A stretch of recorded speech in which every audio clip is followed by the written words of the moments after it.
नमस्कार। लोकसभा चुनाव से जुड़ा कैपिटल टीवी का खास शो 24 करन विपक्ष बेदम देख रहे हैं आप। मैं हूं आपके साथ पूजा। दिल्ली के मुख्यमंत्री अरविंद केजरीवाल पीएम मोदी पर इन दिनों लगातार प्रहार कर रहे हैं, बीजेपी पर बड़े बड़े आरोप लगा रहे हैं। पर बीजेपी के तमाम बड़े नेताओं की तरफ से केजरीवाल को कोई भाव नहीं दिया जाता, ना ही कोई बयान सामने आता है। लेकिन हाँ, अगर बीजेपी के किसी नेता ने केजरीवाल पर कोई बयान दे भी दिया तो वो बयान काफी मायने भी रखता है। हमारे देश के गृह मंत्री अमित शाह ने केजरीवाल और उनकी सरकार पर तीखे प्रहार किए हैं। केजरीवाल को यू टर्न लेने वाला और भ्रष्टाचार करने वाला नेता बता दिया है। अमित शाह ने केजरीवाल पर बड़ा प्रहार करते हुए कहा कि केजरीवाल एकमात्र ऐसे नेता है जो जेल जाने पर भी मुख्यमंत्री का पद नहीं छोड़ रहे। वो फेविकोल चिपकाकर कुर्सी पर बैठे हैं। 4 जून दिल्ली की 7 सीटें बीजेपी जीतने जा रही है और ये फेविकोल उखड़ जाएगा। इतना ही नहीं, अमित शाह ने कहा अभी तो सिर्फ शराब घोटाले की जांच हुई है, 7 और घोटालों की जांच बाकी है। अमित शाह ने तो घोटालों के नाम भी गिना दिए। तो केजरीवाल पर शाह का प्रहार, चुनाव के बाद क्या है एक्शन प्लान, बताएंगे आपको। साथ ही एक बड़ी अपडेट ये सामने आई है कि कन्हैया कुमार पर स्याही फेंकने के मामले में दिल्ली पुलिस ने एक गिरफ्तारी भी कर ली है, उस पर भी डिटेल्स आपको देंगे। चर्चा के लिए मेरे साथ स्टूडियो में मौजूद हैं कैपिटल टीवी के editor in chief doctor Manish Kumar और एग्जीक्यूटिव एडिटर राजीव जी। सर, आप दोनों का बहुत बहुत स्वागत है। धन्यवाद। अमित शाह का जो बयान सामने आया है, केजरीवाल बौखला क्यों गए हैं? देखिए, बौखलाने वाली बात ही है। हमने नहीं देखा कि पब्लिक डिस्कोर्स में इस तरह की बातें कोई कहता है, क्योंकि आप देखिए अरविंद केजरीवाल ने तमाम इंस्टीट्यूशंस का मजाक उड़ाया है। सुप्रीम कोर्ट मर्यादा के दायरे में है। उन्होंने एक डिसीजन दिया कि चलो भाई, आप चुनाव प्रचार कर सकते हो। अपने आप में कंट्रोवर्शियल डिसीजन था, लेकिन सुप्रीम कोर्ट की भी मर्यादा को वो नहीं रख रहे, तार तार कर दे रहे। हर दिन सुप्रीम कोर्ट का मजाक उड़ाया जा रहा है। क्या कह रहे हैं वो कि अगर आपने मुझे जिता दिया, सरकार अगर बन गई, तो मुझे जेल नहीं जाना पड़ेगा, मैं आपके बीच लौटाऊंगा। आप क्या कह रहे हो? आप ये कह रहे हो कि सुप्रीम कोर्ट सरकार को देखकर, चुनाव नतीजों को देखकर फैसला करती है। ये क्लियर कट कंटेम्प्ट है। जज साहब को सू मोटो लेना चाहिए कि आप तो एक उनके ऊपर आपने रहम दिखाई और ये शख्स मजाक उड़ा रहा है। हर चीज में आपको जो है प्रधानमंत्री मोदी को गाली देनी होती है। तो बारी थी अमित शाह की। इतने गुस्से में मैंने नहीं देखा कभी। कह रहे हैं कि मैंने इतना निर्लज्ज आदमी नहीं देखा अपने राजनीतिक जीवन में कि जो जेल जाने के बावजूद भी अपनी कुर्सी से इस्तीफा नहीं दे रहा, सीएम बना हुआ है। उन्होंने कहा है कि केजरीवाल जी, अभी तो एक ही शुरू हुआ है, 7 अभी बाकी है। मतलब गृह मंत्री का बयान है ये, और लेटेस्ट इनके पास वो फाइल पड़ी हुई है जिसमें आतंकवादियों से फंड लेने का आरोप और एनआईए जांच की मांग की गई है एलजी के द्वारा। दस्तखत हुआ नहीं उस फाइल के ऊपर। ये जेल जाएंगे और लंबा बेल भी फिर नहीं मिलेगा। और गृह मंत्री ने क्या कहा, 4 तारीख को फेविकॉल जो है वो टूट जाएगा। मतलब उन्होंने कहा कि 4 तारीख को ये जो कुर्सी तुम्हारी है वो जा रही है। इसलिए केजरीवाल ने आज फिर जो है झूठों के बौछार, उसको जो कहते हैं ना भाई, वही नाटक कि दिल्ली के लोगों को गाली दिया जा रहा है। अमित शाह ने गाली नहीं दिया दिल्ली के लोगों को। उन्होंने बस इतना ही कहा कि जो राहुल बाबा है और ये जो केजरीवाल है, उनके समर्थक हिंदुस्तान में कम, पाकिस्तान में ज़्यादा है।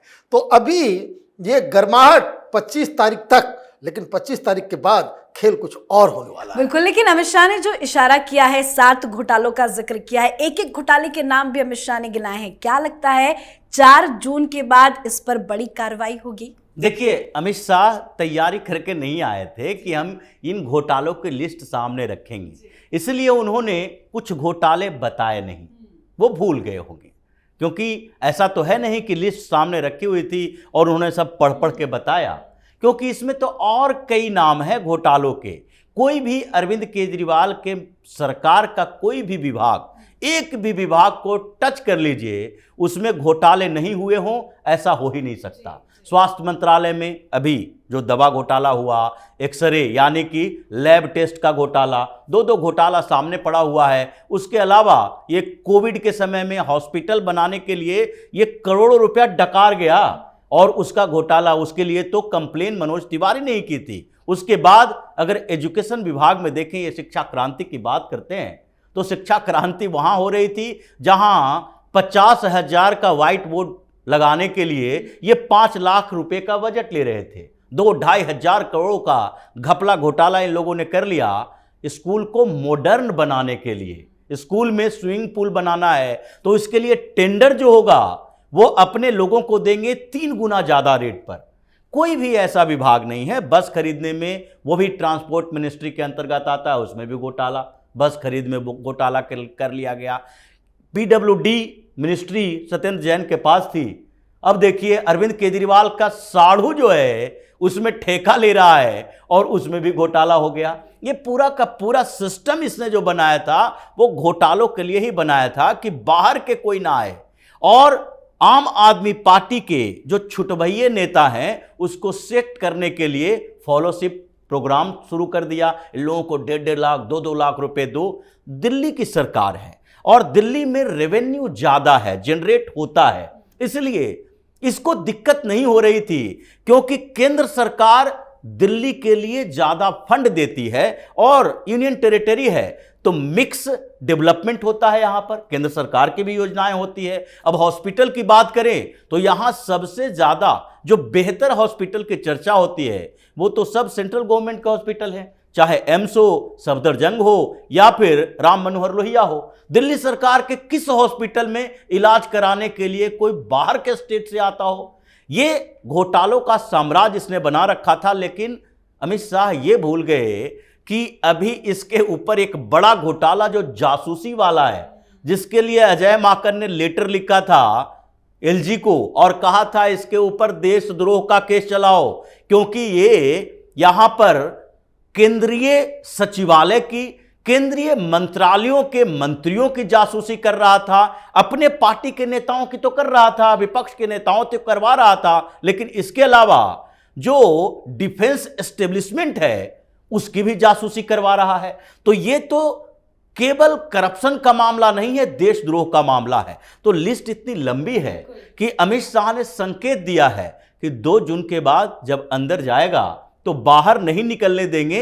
इतने इन्वेस्टिगेशन इसके खिलाफ चल रहा है और यही बड़ी वजह है कि पिछले दिनों अमित शाह ने एक संकेत दिया था सुप्रीम कोर्ट को लेकर। उन्होंने साफ तौर पर कहा था कि ये जो विवादित फैसला हुआ है, लोग इसके बारे में चर्चा कर रहे हैं कि स्पेशल ट्रीटमेंट दिया गया है। अब सुप्रीम कोर्ट में इसकी चर्चा हुई है तो आगे अब बार बार सुप्रीम कोर्ट में जज साहब जो हैं एक ही गलती तो नहीं कर सकते। तो अब तो केजरीवाल लंबा नपा है, इसका राजनीति खत्म करके ही जेल से बाहर निकाला जाएगा। बिल्कुल, घोटाले इतने हैं कि चर्चा करने अगर हम लोग बैठ जाएं तो लगता है कि कई घंटे बीत जाएंगे। चर्चा के दौरान मुझे भी कुछ घोटाले याद आ गए। जल बोर्ड में घोटाला, सीसीटीवी में घोटाला, कई घोटाले ऐसे हैं, शीश महल को लेकर भी फंसे हुए हैं, पैनिक बटन घोटाला। लेकिन ऐसे में सवाल ये है कि क्या वाकई में 4 तारीख के बाद केजरीवाल की कुर्सी जाएगी, आम आदमी पार्टी की सरकार जाएगी? देखिए, बात 100% की ये है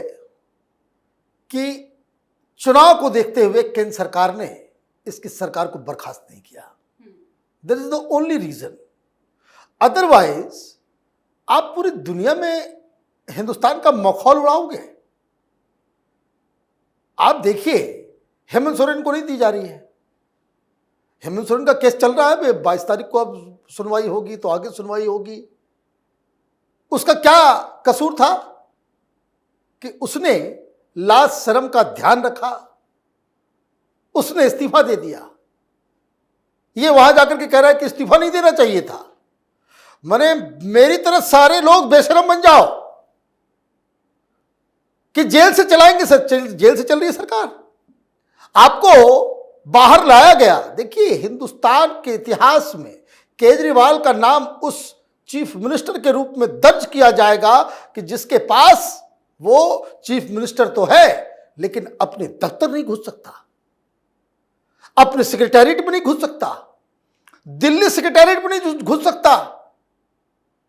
इतनी बेशर्मी के बावजूद वो दूसरे चीफ मिनिस्टर को कह रहा है कि भाई तुमने गलत कर दिया। तो अगर चुनाव नहीं होते और जुडिशियल एक्टिविज्म सेलेक्टिव नहीं होता, क्या आप देखिए बहुत सारे ऐसे केसेस होते हैं, देश की प्रतिष्ठा, किसी राज्य की प्रतिष्ठा, सिस्टम की प्रतिष्ठा अगर दांव पे लगती है तो सुप्रीम कोर्ट, हाई कोर्ट सू मोटो केसेस को अपने पास लेती है, लेकिन सारे लोगों ने हाथ खड़े कर दिए। दिल्ली हाई कोर्ट ने कम से कम 3-4 इस तरह के पीआईएल को रिजेक्ट किया, लेकिन एक सुनवाई के दौरान chief justice, acting chief justice Manmohan को कहना पड़ा कि आप नाराजगी में कि आप हमें फोर्स मत करो, हम लोगों ने आपके ऊपर रहम दिखाई है कि चुनाव प्रचार प्रसार करने के लिए जो बाहर भेजा जा रहा है या जो जेल के अंदर से आप सरकार चला रहे हो उस पर हम कुछ बोल नहीं रहे। यह बयान जस्टिस मनमोहन का आया था सुप्रीम कोर्ट के फैसले के बाद के पहले। आप चाहते हो कि हम सारे लोग जान रहे हैं, जजेस भी जान रहे हैं कि दिस इज इमोरल, तो आप इस तरह के सिस्टम को आप आगे लेकर के जा रहे हो। गुड 4 तारीख को इस खेल का द एंड होना ही चाहिए। वो इसलिए भी होना चाहिए, ये पूरी तरीके से हिंदुस्तान की जनता के ऊपर तमाचा है। कह रहे हैं कि भाई को कहां लिखा हुआ है, कानून में कहां लिखा हुआ है कि चीफ मिनिस्टर जेल जाएगा तो उसको इस्तीफा देना पड़ेगा। तो जो व्यक्ति अपने बच्चों की झूठी कसम खाता है वो इस तरह की बातें निकाल दे, लोक लज्जा को बिल्कुल वो नाले में डाल दे, तो उसके ऊपर तो कार्रवाई होनी चाहिए। लेकिन यह भी कहना पड़ेगा कि भारतीय जनता पार्टी की केंद्र की सरकार को उस दिन ही सस्पेंड करना चाहिए था। लेकिन है क्या, राजनीतिक गंदा खेल है, सब लोग उसमें अपने हिसाब से चीजों को तौलते हैं, उसके बाद ये करते हैं। लेकिन इस चुनाव के बाद इसका तो चीफ मिनिस्टर बन के रह पाना बड़ा मुश्किल होगा। केजरीवाल इस चीज को समझ रहे हैं और इसीलिए जहां जा रहे हैं पत्नी को लेके जा रहे हैं, हर जगह पत्नी जा रही है।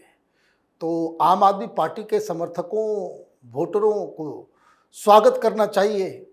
दिल्ली जो है बिहार बनने वाला है, लालू यादव पार्ट 2 दिल्ली में रिप्ले होगा, रबड़ी देवी 2 मुख्यमंत्री बनी। चलिए देखते हैं कि 4 जून के बाद दिल्ली की राजनीति में क्या बदलाव होता है। लेकिन सर एक खबर आज आई है, अपडेट सामने आया है, कन्हैया कुमार के ऊपर जो स्याही फेंकी गई थी उसमें एक आरोपी की गिरफ्तारी हुई है। जांच कैसे आगे बढ़ रही है? देखिए, इन लोगों ने मांग की थी, दिल्ली पुलिस एक्टिव हो गई कि लो भाई सच्चाई सामने रख देते हैं कि तुम लोग कह रहे थे मनोज तिवारी के लोगों ने उनकी पिटाई करवाई, स्याही फेंकवाई, या भारतीय जनता पार्टी की कॉन्स्पिरेसी है, ये सारे इन लोगों के आरोप थे।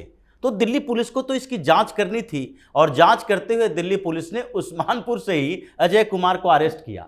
और जैसे ही अरेस्ट किया उसने सबसे पहले यही बात कही, ये टुकड़े टुकड़े गैंग के लोग, ये देशद्रोहियों को हम लोग बर्दाश्त नहीं कर सकते, इसलिए ये तो शुरुआत है, अभी तो पिटाई हो रही है, अभी और ज्यादा पिटाई होगी। मतलब वो कबूल कर रहे हैं, वो स्वीकार कर रहे हैं कि हमने इसको इसलिए पीटा क्योंकि इससे हमें नफरत है।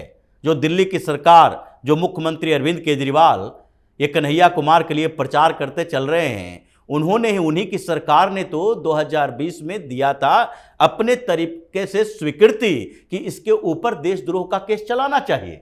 कुछ दिन तक बैठे रहे, लेकिन फिर भी दिल्ली सरकार की तरफ से अनुमति मिली थी कि इसके खिलाफ देशद्रोह का आरोप है और इस पर सुनवाई होनी चाहिए, इन पर कार्रवाई होनी चाहिए। तो ये लोगों का गुस्सा है। अब वो बता रहा है, हर रोज नई नई बातें बताएगा और यह भी बताएगा कि आम आदमी पार्टी के दफ्तर में बैठकर वो क्या कर रहा था। वो जो कि वहां की कारपोरेटर है, उस्मानपुर के आम आदमी पार्टी के दफ्तर में वो घंटों बैठा रहा और उस क्षेत्र में आम आदमी पार्टी के नेताओं के साथ उठना बैठना होता था।